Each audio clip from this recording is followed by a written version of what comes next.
queridos amigos de Entre Puntos.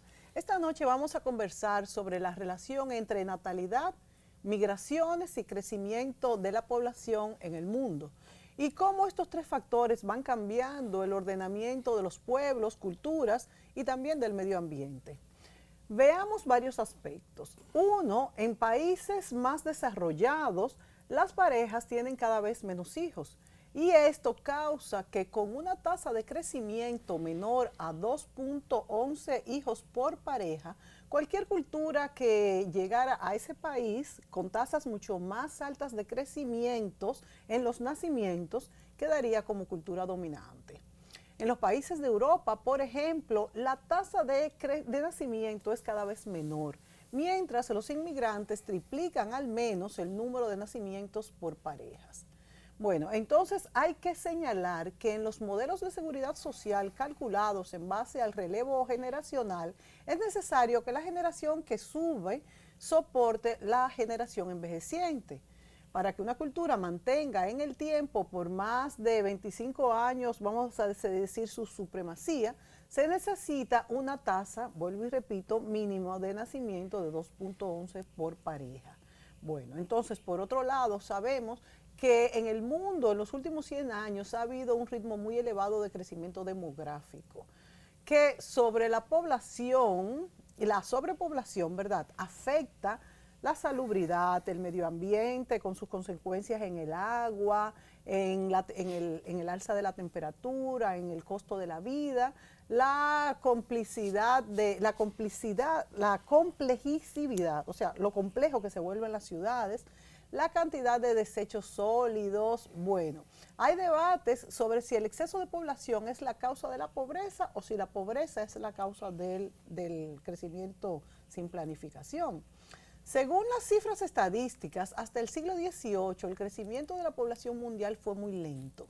Desde el 1800 hasta el 1950 moderado y del 1950 hasta el 1975 sumamente acelerado. Ahora bien, hay, vamos a decir, cifras que dicen que desde el 1975 hasta la fecha ha habido un debilitamiento del crecimiento, pero esto es más en los países desarrollados. Las migraciones es el otro componente de la formación de los países y las regiones. Bueno, pero para analizar todo este tema, amigos, que es muy interesante, hemos invitado esta noche a un panel de investigadores, profesores universitarios y conocedores de temas de sociología, política y estadísticas. Vamos a darle la bienvenida al politólogo Daniel Pou, a Wilfredo Lozano, exsecretario general de Flaxo, y a José Guerrero, productor de radio de Besos y Abrazos con Raquel y José, que lo oímos mientras estamos en el carro, ¿verdad? Muchas gracias. Señores, esta es una cuñita que le voy a hacer a Raquel y a José, pero ya uno oye hasta más el radio que la televisión, porque cuando uno está trancadito ahí en el carro, pues no le queda otra que oír un poco de radio. Señores, bienvenidos a Entre Puntos. Yo conversaba con Daniel en algunos de los otros programas que hemos grabado antes, lo interesante que es ver este proceso de cantidad de población, cómo aumenta en el mundo por regiones. Yo quisiera que, para ponernos en contexto, viéramos un breve video de cómo aumenta la población y lo necesario que es que cada pareja, para el mantenimiento de una cultura, tenga una tasa igual o mayor de 2.11 de natalidad por 100, de 2 hijos. De 2 hijos cada una. Vamos a ver esto y volvemos con nuestro análisis. Según estudios actuales, para que una cultura se mantenga durante más de 25 años, se requiere una tasa de fertilidad superior a 2,11 hijos por familia. Con cualquier tasa menor, esa cultura decaerá.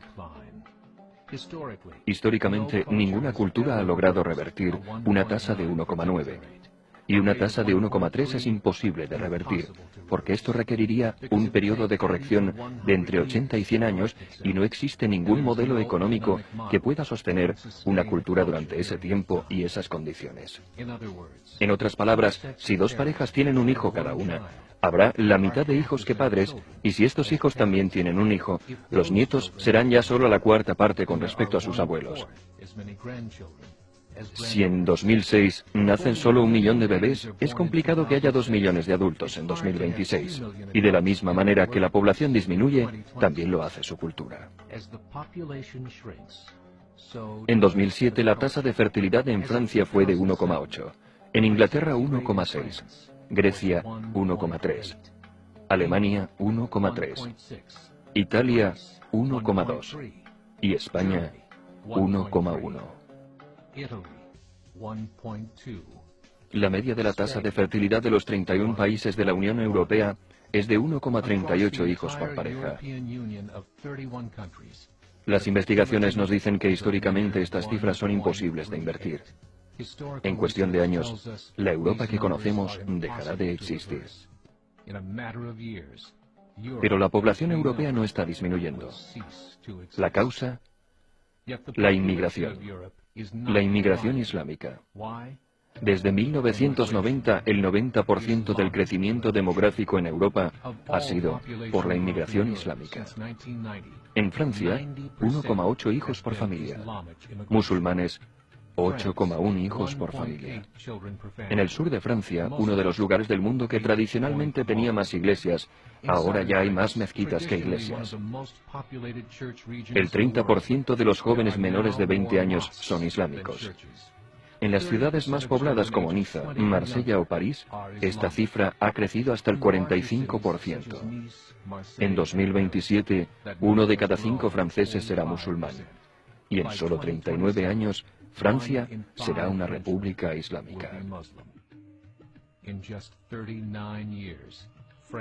En los últimos 30 años, la población musulmana de Gran Bretaña ha crecido desde los 82.000 a los 2,5 millones. Un crecimiento de 30 veces el número original. Hay más de 1.000 mezquitas, muchas de ellas antiguas iglesias. En Holanda, el 50% de los recién nacidos son musulmanes. En solo 15 años, la mitad de la población holandesa será musulmana. En Rusia hay más de 23 millones de musulmanes, lo que significa 1 de cada 5 rusos. El 40% del ejército ruso será islámico en solo unos pocos años. Actualmente en Bélgica el 25% de la población es musulmana y también el 50% de los recién nacidos. El gobierno belga ha indicado que para el año 2025, 1/3 de los recién nacidos serán de familias musulmanas, tan solo dentro de 17 años. El gobierno de Alemania, el primero en hablar de esto públicamente, ha declarado recientemente que no puede detener la caída en la población alemana, ya que la tendencia negativa es irreversible. Habrá un Estado islámico para el año 2050.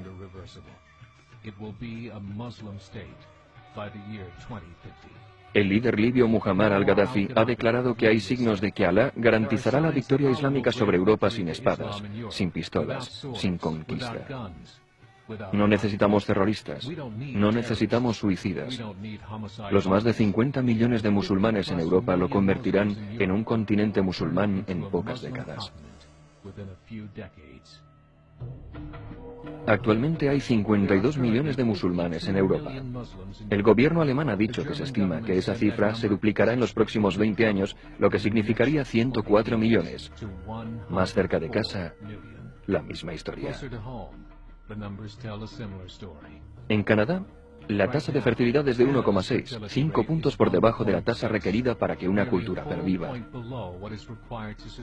Y el Islam es la religión que más crece allí. Entre 2001 y 2006, la población canadiense aumentó en 1,6 millones de personas, de los que 1,2 millones eran inmigrantes. En Estados Unidos, la tasa de fertilidad es de 1,6 millones. Contando la inmigración de países hispanos, la tasa sube hasta 2,11, justo el mínimo requerido para mantener una cultura. Bueno, este video, como vemos, se refiere a que las poblaciones, por ejemplo, de Europa han disminuido y cada vez las parejas tienen menos hijos, mientras los que llegan, independientemente de que sean musulmanes, latinos o de donde fuera, pues tienen más hijos porque vienen de una cultura distinta. Aunque también en nuestro país vemos que si vemos nuestros hermanos versus nuestros abuelos, nuestros hermanos son menos. Y si vemos nuestros hijos, son menos también. De manera que es indudable que la población está tendiendo a reducir, como bien decían las estadísticas, excepto en algunos países que todavía pues se tienen muchos hijos. Hay muchas teorías que dicen que el mundo, el planeta, pues tiene cabida y tiene recursos naturales para muchos más seres humanos de los que hay. Hay otros que dicen que no, que todo lo contrario, que estamos ya sobrepoblados y que las capacidades de los ríos, del medio ambiente están siendo afectados. Bueno, en dos aspectos, en los aspectos de la cultura, de cómo los países reciben a los inmigrantes, en el aspecto de los nacimientos, cómo los países de Europa, por ejemplo, se han visto en problemas para sostener su seguridad social, o sea, que las generaciones jóvenes puedan pues cargar con los envejecientes, y en el sentido de si el mundo realmente puede, como va, con una población cada vez mayor, hacerle frente a cuestiones ambientales como los desechos sólidos, la basura, el agua, con una población que no crece en educación al mismo tiempo para poder pues manejar todas estas variables del medio ambiente. Vamos a empezar con Daniel. Daniel, vamos a explicar un poquito, a darle orden a todas estas ideas y a explicar cómo convergen estas tres variables de migración, natalidad y conservación de medio ambiente en lo que es el mundo que vamos a enfrentar, vamos a decir, en este siglo XXI. Bueno, muy buenas noches, Mónica, muchas gracias por invitarme de nuevo al programa. Mira, las migraciones han sido históricamente movimientos naturales de población que se han producido desde siglos atrás, motivados por muchos factores, temas de escasez, temas de guerra. Estados Unidos, el primer país, la primera potencia del mundo, es el resultado de una migración que tuvo, que no tan solo fue migrar, sino también que inició un proceso de extinción de los habitantes autóctonos del suelo norteamericano.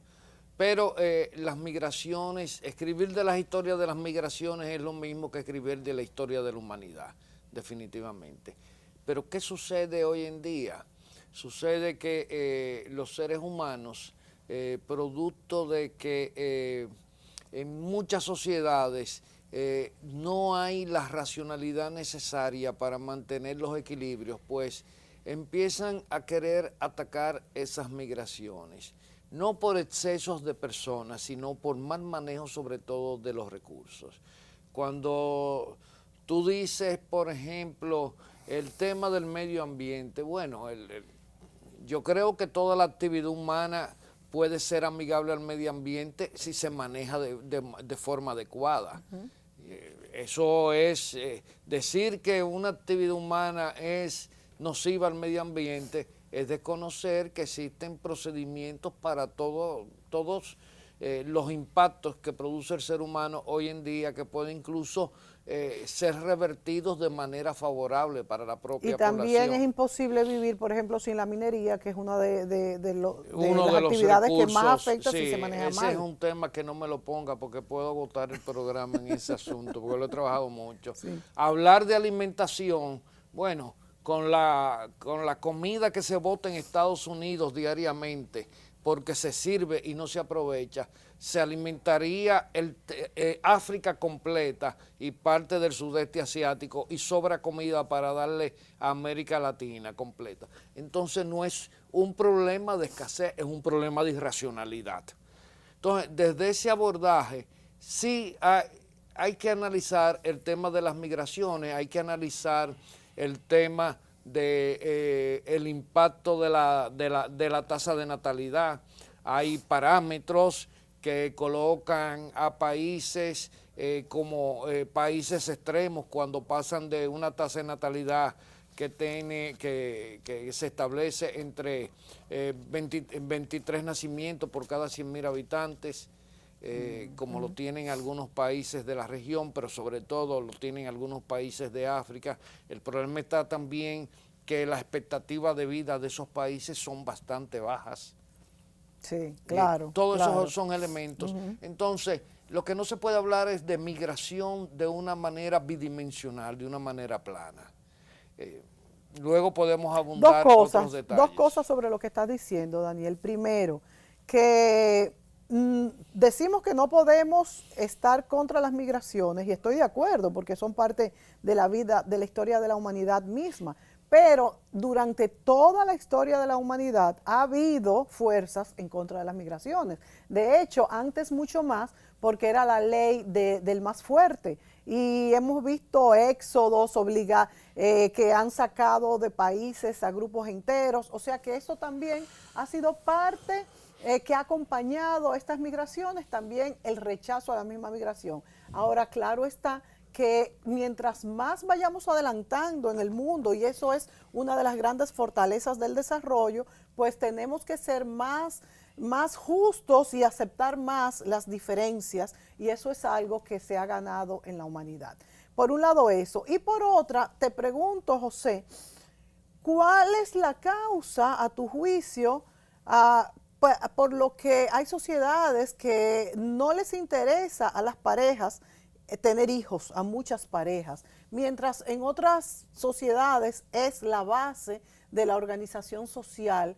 Y esto, a pesar de que las más desarrolladas son las que menos hijos tienen, se impondrán al final la cultura de las que más hijos tienen, y hasta qué punto le interesa a una sociedad desarrollada pues esa imposición al final versus su desarrollo personal, que te lo coartan muchas veces, esto de estar cuidando a los niños. Bueno, estamos hablando de variables muy complejas. Sí. Sobre todo si lo vemos desde el punto de vista histórico, incluyendo la prehistoria hasta el mundo de hoy, prácticamente en un programa es muy difícil tratarlo todo. Desde el punto de vista antropológico, lo que siempre los antropólogos han visto es que el ser humano es parte de un reino animal, y una de las cosas de los animales es que se tienen que mover para buscar su alimento. Entonces, el movimiento no solamente por alimentación y por necesidad, sino también se hace por la propia locomoción. Hay muchos factores que tienen que ver históricamente de ese movimiento. También el ser humano hereda un planeta, no lo crea. Y él se originó en épocas de grandes glaciaciones, prácticamente 2 millones de años tuvo prácticamente el planeta, 80% congelado. Después viene el periodo postglacial, que es donde él puede, a partir de 25.000 años antes de Cristo, él puede entonces, ahí vienen los periodos que son el mesolítico y el neolítico, que por la mejoría del clima, entonces puede diversificar su economía, y la diversificación de la economía, eso produce el intercambio de los productos. Ahí viene el neolítico, ahí viene la agricultura, la domesticación de plantas, y esos nichos ecológicos diferentes, entonces eso es lo que motiva y lo que acelera grandemente el intercambio de una cultura y otra. Los antropólogos saben muy bien que la cultura que se quede estancada en sí misma, aislada, esa tiende a tener elementos deletéreos muy peligrosos para ella misma. Mientras que la exogamia y el intercambio cultural le es siempre muy favorable. Se intercambian tres cosas: bienes económicos, se intercambian símbolos y signos, lenguaje, y mujeres. Sí. Levi-Strauss lo puso muy claro. Ustedes son las que siempre hay que buscarla en el nicho familiar o en el nicho social, hay que buscarla, se intercambian, y esto tiene una serie de elementos culturales muy importantes. Lo cierto es que no hay como un modelo universal de que cuál es la cultura que tenga más hijos, cuál es la que tenga menos hijos, si eso es bueno o es malo. Yo creo que tiene que ver, la cultura es un conjunto de elementos muy a veces dispares, y dependiendo de cada integración, cada cultura nos va a decir a nosotros si eso es bueno o es malo. Lo que sí notamos es cuando leemos, por ejemplo, un texto como el Antiguo Testamento, que es el texto semita por excelencia, pues el primer mandamiento, en el primer capítulo es: macho y hembra los hijos, los bendijo y les dijo creced y multiplicaos y henchid la tierra, llenen la tierra entero. Ese es el primer mandamiento realmente. Sin mandamiento decimos a lo que Dios manda. Entonces, obviamente, las poblaciones nacen, se desarrollan, crecen, envejecen, desaparecen y vuelve otra vez el mismo proceso del eterno retorno. Yo creo que posiblemente nosotros decimos que es mejor tener menos hijos que tener más hijos por un asunto muy económico, ¿entiendes? Pero hay sociedades, por ejemplo, como las sociedades aborígenes, que la riqueza, que no estaba basada en dinero, estaba basada en la cantidad de hijos y sobre todo la cantidad de mujeres. El cacique poderoso era el que tenía muchas mujeres. Pero porque le daba muchos hijos. Muchas hijas, sí, claro. Porque los hijos de ella eran hijos de él. Exacto. Entonces así él podía colonizar y eso es lo llamado cacicazgo. No eran más que... Diferente a cuando se preferían los hijos varones. Exactamente. Entonces yo creo que hay que tener mucho cuidado también cuando se politiza el tema. Claro. A veces se politiza y a veces también las ideologías también lo muestran para un tema u otro, pero te puedo decir que antropológicamente no es ni bueno ni malo que la población tenga mucha gente ni que tenga poca gente, depende la relación que tenga con el medio ambiente, la relación que tenga internamente y la relación que tenga entre todos los miembros. Claro. Muy interesante, José, esto que tratas de que son ciclos. La humanidad se compone de ciclos y así como las ideologías también tienen un ciclo, el ambiente tiene un ciclo desde la prehistoria, pues también es vamos a decir, la sociología tiene su ciclo, los grupos humanos. Y no es ni malo ni bueno tener muchos hijos porque esto se repite, vuelve y va. Pero nos vamos ahora a la etapa que vivimos ahora, Wilfredo, que es la que queremos analizar. En la etapa que vivimos ahora, ¿cómo evaluarías tú ya centrándonos en nuestro ciclo, en nuestro momento, en nuestro tiempo? Sí. ¿Cómo evalúas tú lo que está viviendo el mundo diferente a lo que vivieron nuestros abuelos, a el hombre y la mujer? Ya, por ejemplo, la mujer, como tú dices, no es como en antaño era un símbolo de poder, porque primero una mujer te daba hijos. Vemos que, por ejemplo, los árabes tenían muchas mujeres y preferían, pues, para que te dieran muchos hijos, y los hijos eran el poder. Fíjate que incluso las parejas pobres todavía tienen muchos hijos porque pueden tener a partir de ellos, pues, generación de riquezas. Los más pobres porque los van a mantener luego y los más ricos porque van a continuar sus riquezas. ¿Por qué ha cambiado ese modelo ahora? Que quizás, Wilfredo, el hombre y la mujer tienen quizás más ego, quizás un plan personal mayor que prefieren en este momento, o quizás yo estoy equivocada. Esa es mi pregunta para ti. Ya. Realmente, ¿qué prefieren? Bueno, Y eso proyectado a las distintas culturas que viven en el momento. La joven nos hace unas preguntas que son un poquito complicadas, pero como dice José, un poco haciendo la continuación, hasta 1750, que es la primera revolución industrial, la humanidad funcionó sobre la base de un patrón agrario. Es decir, dependía totalmente de la naturaleza. Era un ser que tenía una tecnología tan precaria, donde la dependencia de la naturaleza se hacía muy fuerte. Hoy eso ha cambiado mucho. El hombre nunca va a poder romper con la naturaleza, pero evidentemente su capacidad de control de esa naturaleza varía. Pero a donde voy es que a partir de 1750, y sobre todo a partir de la segunda revolución, con la máquina de vapor, los ferrocarriles, etcétera, la humanidad entra en un ciclo nuevo. Un ciclo nuevo que, en primer lugar, si nos situamos en el escenario europeo inicialmente y americano, está claro que el primer punto es que se transforma el papel que tenían las unidades, el campesinado. El campesinado tiende a desaparecer. Ese es un punto muy importante. Y con ello hay un patrón de reproducción que cambia. Exacto. Ese es un primer punto. El segundo punto es la cuestión de la urbanización. Aunque las grandes concentraciones urbanas en la antigüedad se conocían, desde los tiempos de Ur, la ciudad de los caldeos, hasta Nueva York y Tokio hoy, las grandes urbes han jugado un papel. Pero a diferencia de la antigüedad, cada vez más el mundo se traslada hacia las ciudades. Y esto cambia cambia El patrones de asentamiento, patrones de unión, patrones de socialización, etcétera. Es decir, y esto es el capitalismo. El punto que tu pregunta entraña supone, número uno, que la capacidad de producción de la humanidad, si uno se pone a ver las grandes curvas, hay un movimiento de crecimiento enorme de la población a partir de esas capacidades tecnológicas que uno tiene. A diferencia de lo que se piensa, en las sociedades tradicionales los patrones de reproducción tienen un equilibrio formidable, mientras que en el mundo moderno las fuerzas productivas generan un potencial de desarrollo que dispara hacia una revolución demográfica, crece muchísimo. Llega a un punto donde lo que le llaman la transición demográfica, donde ese crecimiento se estabiliza y tiene relación estrecha con varios factores. Número uno, el primer factor es el bienestar. Exacto. La gente, en la medida en que tiene mayor bienestar, puede dilatar las uniones. Ese es un primer aspecto. Sí. Un segundo aspecto tiene que ver con la introducción de una cierta capacidad de ordenamiento, de planeación de las sociedades sobre sí mismas.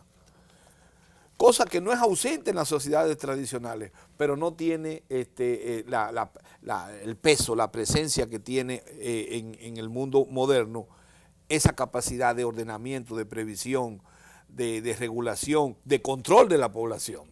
Ese es un segundo aspecto. Y hay un tercer aspecto de cultura. Si yo tengo más bienestar, yo puedo dilatar ciertos compromisos de reproducción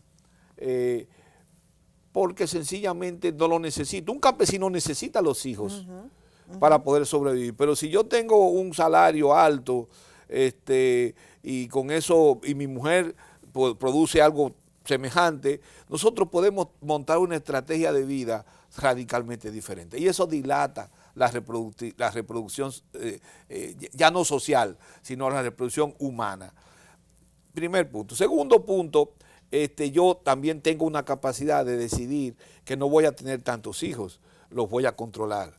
Entonces ahí hay un aspecto que tiende a que en la medida en que la humanidad genera mayor capacidad de desarrollo tecnológico, eso afecta a las estructuras familiares, eso afecta a las estructuras sociales en su conjunto y los patrones de reproducción tienden a ser más bajos.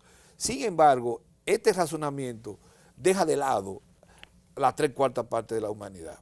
Todo este razonamiento que tiene otra Sí, lógica. es cierto. Entonces, Es verdad. sin embargo, esa 3/4 parte de la Ese humanidad. es nuestro mundo. Exacto, ahí venimos al nuestro. Esa 3/4 parte de la humanidad no están desconectadas de lo que acabo de decir. Están conectadas, pero en una relación de subordinación. Durante mucho tiempo, la humanidad ha estado funcionando en esa 3/4 parte organizada más tradicionalmente en función del esquema que José analizó muy bien, y ese otro lado desarrollado. Hoy el mundo está cambiando. La revolución tecnológica ya no solo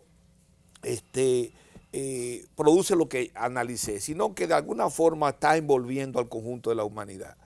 Pero más que eso, ese fantasma de la robótica, por ejemplo, en el que ese es un factor que no lo había introducido, cada vez la producción necesita menos trabajo vivo y puede descansar más en la tecnología en sí misma. En la medida en que eso ocurra, ya lo dijo Omar en un libro famoso que nunca se publicó en vida de él, la robótica crea la posibilidad de un mundo donde prácticamente lo que se produzca sea algo que no tenga un componente de valor alto, porque lo van a hacer máquinas. Claro. Entonces, eso genera la posibilidad. Y comienza también el concepto de lo desechable. Y produce la posibilidad de que la humanidad tenga la capacidad para resolver un conjunto de males que de esas 3/4 partes de la humanidad. Entonces ahí hay un problema que estamos viviendo. Yo creo que la humanidad, yo soy de los que cree que la humanidad todavía tiene mucho para crecer. Tenemos capacidades tecnológicas y digamos espacios naturales como para bien ordenado poder seguir sobreviviendo con un planeta habitable, vivible. Entonces estamos en el borde de un mundo nuevo. Yo no puedo predecir el futuro, pero sí me parece a mí que, como se ha planteado acá, que no creo que no haría depender cosas tan complejas como el destino de la civilización, el lugar del hombre en su relación con la naturaleza, de un factor meramente de reproductibilidad demográfica. Hay muchas posibilidades. Una puede ser la que tú al principio del programa planteaste, pero hay otra. Bueno, el tema es complejo y yo lo dejaría por ahora. La verdad que lo has ahí. esbozado muy bien, Wilfredo, porque primero has esbozado lo que es un mundo vamos a decir, de una parte de la población y cómo que tiene vamos a decir, un esquema mental muy distinto al otro, que es el que ya tiene su independencia, el que tiene su plan de vida hecho, el que no necesita una unión para seguir desarrollándose, que no necesita tener unos hijos inmediatamente para que lo ayuden a producir económicamente, que era un esquema, vamos a decir, hasta 1970, pudiéramos decir, en gran parte del mundo, pero en los grupos más desarrollados. Y también has planteado cómo, y mientras tú hablabas yo lo pensaba, cómo esa otra parte que se supone que está rezagada con los medios, desde la televisión hasta los celulares, la computadora y el internet, se van sumando, porque si bien no son partícipes, ya son espectadores, que antes no lo eran. De manera que cada vez más rápido el mundo se va unificando, aunque falte mucho, y esto es parte de la bondad que hemos alcanzado en los últimos años, que aunque muchos tienen un discurso pesimista, yo también he tenido siempre un discurso muy optimista, porque caramba, si no vemos cómo el mundo ha avanzado en los últimos cortos años, es que estamos ciegos. Vámonos a la pausa y volvemos. A ver, ¿qué tienen en común una cuenta no dividida? Un balance insuficiente. Andar sin efectivo. Un imprevisto. Un olvido. Y esas diligencias bancarias. Sencillo, todo lo puedes resolver con tus canales Banreservas. Distintas vías de solución, siempre disponible, siempre activas y siempre seguras para que resuelvas el serrucho, el pago pendiente, el andar sin efectivo y todo lo demás sin complicaciones. Así que tranquilo y resuélvelo con tus canales Banreservas. Tu banco fuera del banco. Avance energético. Porque el cambio empieza con una mejor energía. Como parte de los avances del sector energético está el programa de rehabilitación de redes eléctricas, que inicia su segunda fase de optimización con una inversión de $358 millones de organismos internacionales. Más de 100 circuitos serán intervenidos a nivel nacional, dentro de los cuales 47 ya se están trabajando. Con esta iniciativa contribuimos directa y positivamente en la calidad de vida de más de 120,000 hogares y más de 453,000 beneficiados, logrando así un servicio eléctrico optimizado. CDEE, iluminando en el presente para el futuro del país. Si ya has pensado en comprar tu vehículo usado, solicita tu préstamo a una tasa fija de un 12.5% a un año y un 15.5% a 5 años. Popular, a tu lado siempre. No podemos dejar de dar las gracias una vez más al Salón Lorelén por tantos años al cuidado del cabello de Mónica Gutiérrez. El Salón Lorelén está en la calle Bayacán 25A, Urbanización Renacimiento. Teléfono 809-482-0848. Salón Lorelén.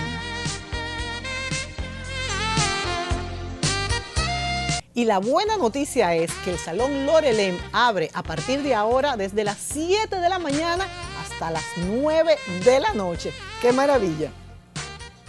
Si estás pensando en montarte, viajar, remodelar tu casa o simplemente comprar algo nuevo, solo te hace falta solicitar un préstamo popular con tasa fija hasta 5 años. Popular, a tu lado siempre.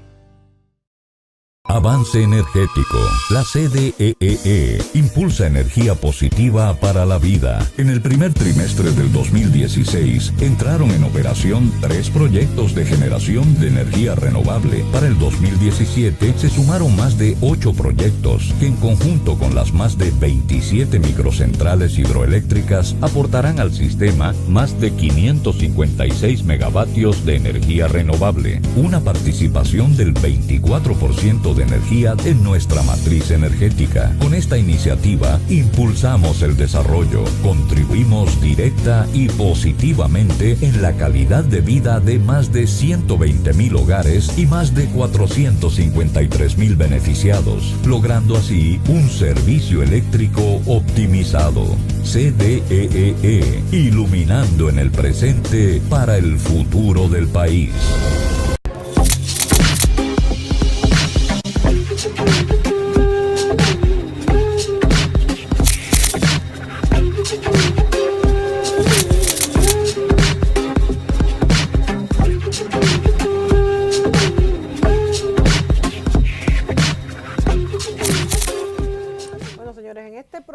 Corto, porque nunca nos alcanza el tiempo en Entre Puntos, donde están esta noche Daniel Pou, José Guerrero y Wilfredo Lozano. Estamos hablando sobre demografía, natalidad y cómo ha avanzado el mundo respecto a muchos años atrás. Ellos han descrito en tan corto tiempo, de una manera fantástica, pues cómo han evolucionado las sociedades. En este momento le pregunto a Daniel, ya siendo más puntual, Daniel, ¿cómo los países donde vemos, principalmente los europeos, que habían tenido grandes logros sociales en cuanto a la seguridad social, donde las pensiones eran pagadas con los fondos de los trabajos de los más jóvenes, donde la seguridad social en cuanto a medicina y educación, había un fondo común por el trabajo de los más jóvenes, cómo se arreglarán ahora en poblaciones que están teniendo mucho menos hijos y esto los ha puesto en fuertes problemas económicos? Sí, indiscutiblemente que los modelos de seguridad social que se vinieron instalando en las diferentes latitudes del planeta muchas veces no contaron con el tema de lo que era la disminución de la tasa de natalidad. Y como acabamos de ver en el video, pues han empezado a mermar y los nacimientos. Entonces, indiscutiblemente que en un flujo de insumo-producto, si a una cartera de capitales tú le extraes su liquidez y no le introduce una liquidez igual o mayor que la que le trae, se va a producir un déficit. Yo creo que uno de los principales problemas que tiene justamente la mayoría de los modelos de seguridad social es que tienen muy poco de social y se enfocaron más bien en la visión corporativa, rentista, que, claro, caracteriza al capitalismo. En Chile hoy en día también están al grito con la situación y no han tenido la afectación en términos de tasa de natalidad que tienen los países de Europa, porque indiscutiblemente es un modelo que ha estado enfocado más en la renta del capital que en la responsabilidad social que debe de ejercerse a partir de ella.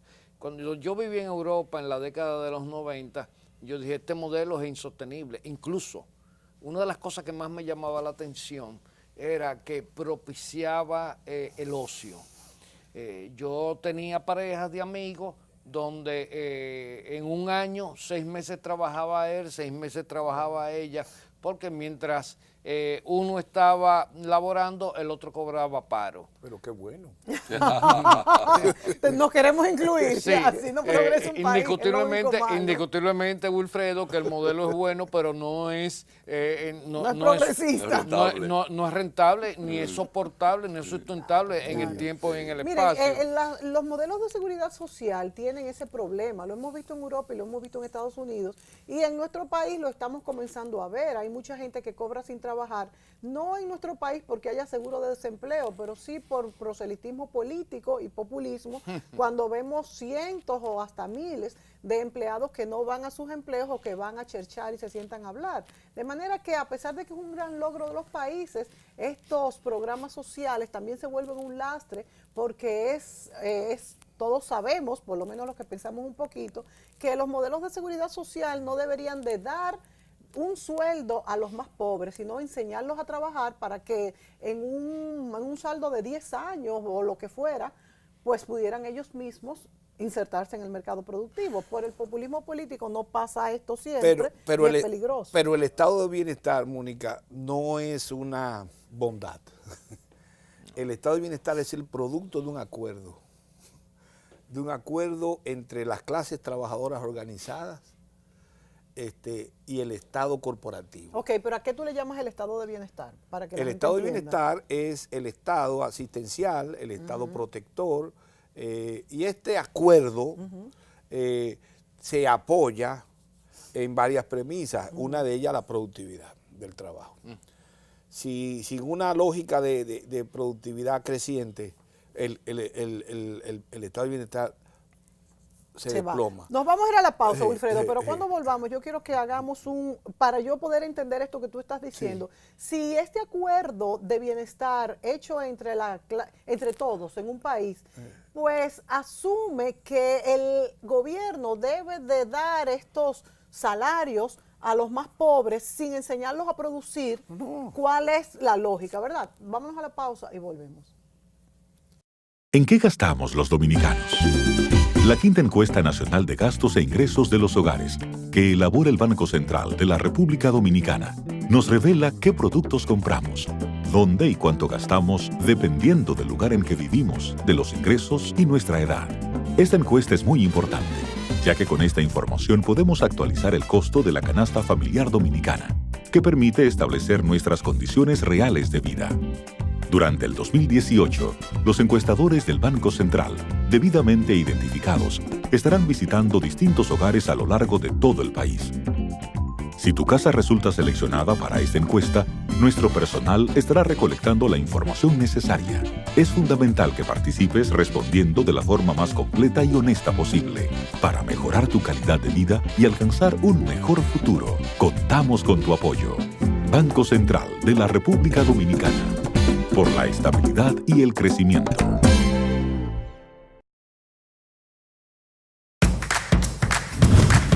Este es uno de los centros más modernos y más grandes que tiene la comunidad ahora mismo. Impacta a la comunidad en un 100%. En los gobiernos del presidente Medina, la provincia de Santo Domingo ha recibido 3.451 nuevas aulas con un impacto extraordinario en la economía familiar. La madre soltera y los padres trabajan en su mayoría. Ellos van a tener la oportunidad de que estén aquí desde las 8 de la mañana hasta las 4 de la tarde. Los estudiantes reciben clases, uniformes y alimentación en jornada escolar extendida completamente gratis. Este centro se ha dedicado a preparar jóvenes y estudiantes para un futuro mejor. Muchas personas quisieran estudiar aquí por la gran educación que tiene. La finalidad es tener un sistema cabalmente incluyente y con calidad, pues como ha manifestado el presidente Danilo Medina, la educación es el otro nombre de la libertad. Ministerio de Educación. La CDEE impulsa energía positiva para la vida. Para responder al aumento que demanda el sector eléctrico nacional, la central termoeléctrica Punta Catalina y sus 752 megavatios brutos de generación ya entran en su etapa final de construcción. Para el 2017 se sumaron más de 8 proyectos de fuentes de energía renovable que en conjunto con las 27 microcentrales hidroeléctricas aportarán al sistema 1.430 40 megavatios en nuestra matriz energética. El programa de rehabilitación de redes inicia con una inversión de 358 millones de organismos internacionales. Más de 100 circuitos serán intervenidos a nivel nacional, logrando así un servicio eléctrico optimizado. CDEE, iluminando en el presente para el futuro del país. Los que quieren seguir creciendo. Los que enseñan el valor de pensar en el mañana. Los que guardan para superar nuevos retos. Los que piensan en los que vendrán. En Banreservas tenemos una cuenta de ahorro para todos. Abre ya tu cuenta y acércate a todo aquello por lo cual ahorras. Aquí estamos para ti. Planifícate, ahorra, crece. Banreservas, el banco de los dominicanos. Si has pensado en comprar una vivienda, solicita tu préstamo hipotecario con una tasa fija de un 12.5% a 15 años y un plazo de hasta 30 años para pagar. Popular, a tu lado siempre.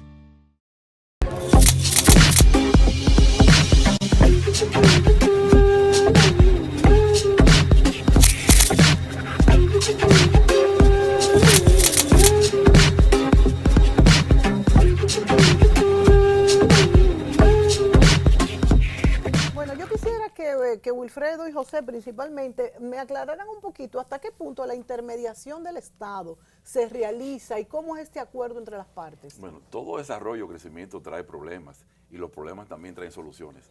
En el siglo XIX, como bien dijo Wilfredo, la revolución industrial prácticamente acabó con todo el campesinado, la gente vino del campo a la ciudad y las fábricas pues, constituyeron el principal factor económico de producción de todos los bienes.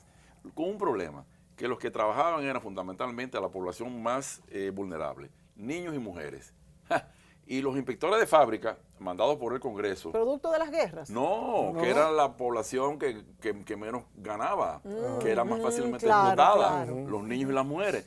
Y cuando pasaron 10, 20 años, que comenzó a bajar esa tasa de natalidad, obviamente los inspectores, Marx, notó mucho, por eso dice que el propio capitalismo fue que tuvo que tomar las medidas, notó de que la tasa de natalidad bajó extraordinariamente y los inspectores, mandados por el Congreso, comenzaron a decir, pero que se siguen explotando a los niños. Nos quedamos sin gente. Y si las mujeres son las que paren, no, un momento, y ahí salen entonces las leyes de la educación obligatoria, gratuita del Estado.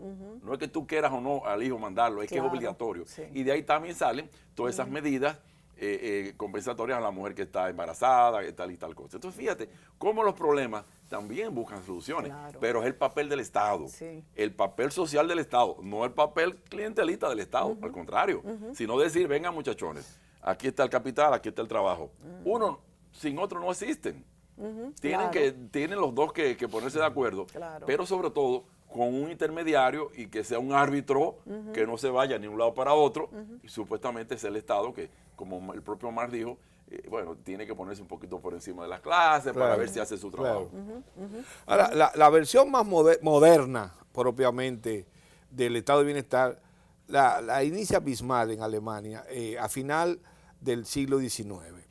Y esto se fundamenta en una intuición muy clara de Bismarck de que una clase trabajadora organizada, de forma que llegó a tener el Partido Socialdemócrata Alemán 3 millones de gente y tenían más del 30% de los puestos del Congreso, lo controlaba la clase trabajadora organizada sindical y políticamente. Entonces eso implicaba que ya tú no puedes ignorar a menos de un riesgo brutal de guerra civil.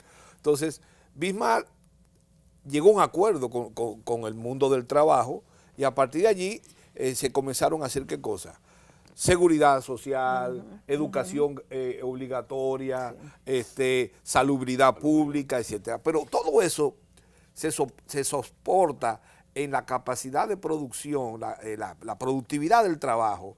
En una nación como Alemania, que recién iniciaba la industrialización, funcionaba bien.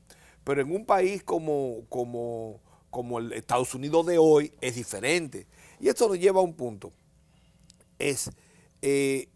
Si bien la productividad del trabajo es la clave para poder generar el dinero con el que vamos a sostener esas políticas, ¿qué pasa? Si yo me sostengo en una cultura familiar donde difiero el matrimonio, retardo el nacimiento de los muchachos, ahí hay un problema de la sustituibilidad. La automatización es una solución. Sí, sí, que va muy acelerada. Y la otra solución es traer gente de fuera. Y ese es el papel de la migración. Entonces, la migración moderna tiene que ver con ese capitalismo moderno. Entonces, la migración tiene 3 causales básicos en el mundo moderno. 1, el mercado. 2, la guerra. 3, el medio ambiente. Desastres naturales mueven poblaciones. Guerras generan refugiados. Y la demanda del mercado atrae mano de obra barata. Son los 3 componentes de la migración moderna. Entonces, este punto conecta a los dos, a ese mundo pobre y al mundo rico. Ahora, eso apenas hoy día son 200 millones de gente que se mueven en una población de 200 millones de gente. Sí, son 7 mil millones. O sea, todavía la migración sigue siendo poco. No sigue siendo tan grande.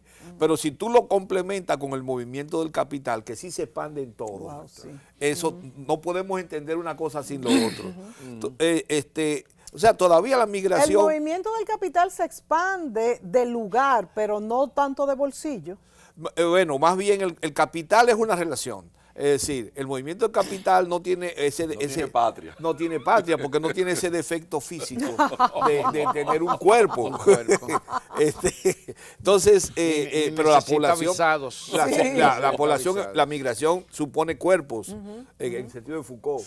Entonces, ahí hay un límite. Todo se mueve en el mundo moderno con libertad. La cultura, el capital, pero menos la la migración tiene una limitante física y política. Pero es cuestión de tiempo también. Nos vamos a ir a la pausa y venimos es cuestión de tiempo como el Estado mundial también reordene todo eso. Eso pensamos, pero sin embargo Europa, que es la Unión Europea, también hay muchos países que están hablando de que no les interesa. Pero es cuestión de tiempo. Es cuestión de tiempo. Sí, es posible. Vámonos a la pausa, volvemos. Este es uno de los centros más modernos y más grandes que tiene la comunidad ahora mismo. Impacta a la comunidad en un 100%. En los gobiernos del presidente Medina, la provincia de Santo Domingo ha recibido 3.451 nuevas aulas con un impacto extraordinario en la economía familiar. La madre soltera y los padres trabajan en su mayoría. Ellos van a tener la oportunidad de que estén aquí desde las 8 de la mañana hasta las 4 de la tarde. Los estudiantes reciben clases, uniformes y alimentación en jornada escolar extendida completamente gratis. Este centro se ha dedicado a preparar jóvenes y estudiantes para un futuro mejor. Muchas personas quisieran estudiar aquí por la gran educación que tiene. La finalidad es tener un sistema cabalmente incluyente y con calidad, pues como ha manifestado el presidente Danilo Medina, la educación es el otro nombre de la libertad. Ministerio de Educación. A ver, ¿qué tienen en común una cuenta no dividida? Un balance insuficiente. Andar sin efectivo. Un imprevisto. Un olvido. Y esas diligencias bancarias. Sencillo, todo lo puedes resolver con tus canales Banreservas. Distintas vías de solución siempre disponible, siempre activas y siempre seguras para que resuelvas el serrucho, el pago pendiente, el andar sin efectivo y todo lo demás sin complicaciones. Así que tranquilo y resuélvelo con tus canales Banreservas. Tu banco fuera del banco. Avance Energético. La CDEE impulsa energía positiva para la vida. En el primer trimestre del 2016 entraron en operación 3 proyectos de generación de energía renovable. Para el 2017 se sumaron más de 8 proyectos que en conjunto con las más de 27 microcentrales hidroeléctricas aportarán al sistema más de 556 megavatios de energía renovable. Una participación del 24% de de energía en nuestra matriz energética. Con esta iniciativa impulsamos el desarrollo, contribuimos directa y positivamente en la calidad de vida de más de 120,000 hogares y más de 453,000 beneficiados, logrando así un servicio eléctrico optimizado. CDEE, iluminando en el presente para el futuro del país.